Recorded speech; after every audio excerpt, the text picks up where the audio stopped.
נכנסים ואני אומרת להם, יש לי פה 2 ילדים. הדבר הראשון שאני אומרת להם, בעברית? לא, באנגלית. ואז אחד אומר לי באנגלית, אל תדאגי, אני מוסלמי, אנחנו לא נפגע בכם. זה תפס אותי מצד אחד בהפתעה, מצד שני זה הוריד לי הרבה לחץ, וישבתי עם הילדים שלי, והמחבלים הביאו כיסא מהפינת אוכל. היה מחבל חמוש כל הזמן איתנו בממ"ד, והשאר מסתובבים בבית. אחד מהם רואה על השיש בננות, אומר לי, אפשר לאכול אחת? אמרתי לו, כן, אתה יכול לאכול אחת.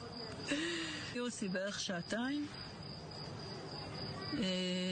בסוף השעתיים האלה אחד מהם סוגר לי את הממ"ד והם יוצאים. לא? וזהו.